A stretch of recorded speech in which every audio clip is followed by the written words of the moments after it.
অ বন্ধু আমি তো এখন পিকনিক প্লেস আই পালো ন ওই বন্ধু পিকনিক প্লেস আহি পালো দে ভাল লাগছি ন আজি তো মজা করবি লাগবো বহুত ভাল লাগবো আর তহঁতে টিফিনত কিবা আনছে নে খাওয়া বস্তু ঘৰৰ পৰাই এইটো খুব বেলেগে কথা নেকি মই তো আজি স্পেশাল পুরা চাওমিন বনাই লৈছো চাও বনাই লৈছো চাওমিন বা খাওয়াত আজি বৰ সোৱাদ লাগবো দেই ভাল লাগবো খাই হেলে মই ঘৰৰ পৰা আজি মেগী বনাই হেলে লৈ আহিছো ঐ পি তই মনে মনে কি আছে আকৌ ঐ পি মনটো মাৰি থাকা বাইদেউ শুনে তো তোৰ বিদায় হ'ব নেকি এনেকৈ চুপ চাপ যদি একেবাৰে মনে মনে আছে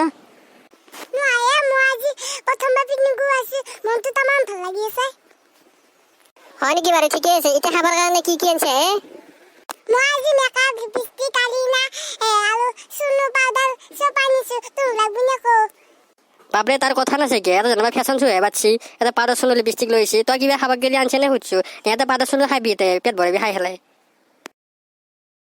তহঁতক যে লাখ টকাও দেও তহঁতে ভিক্ষাই খুঁজবি তহঁতে পিকনিকৰ কাৰণে পইচা দিছে আৰু ঘৰৰ পৰা টিফিন কিয় লৈছে তহঁতে অ হয় নেকি ছাৰ পইচা এইকাৰণেহে লৈছিলি নেকি মই ভাত আঞ্জা লৈ আহো তহঁতে ধুনীয়াকে বহি থাক এমান দেৰি হৈ চাল নাই তাকে ধুনীয়া ছাৰ কমাই কিনে কৰি লৈ গেলেন পাৱে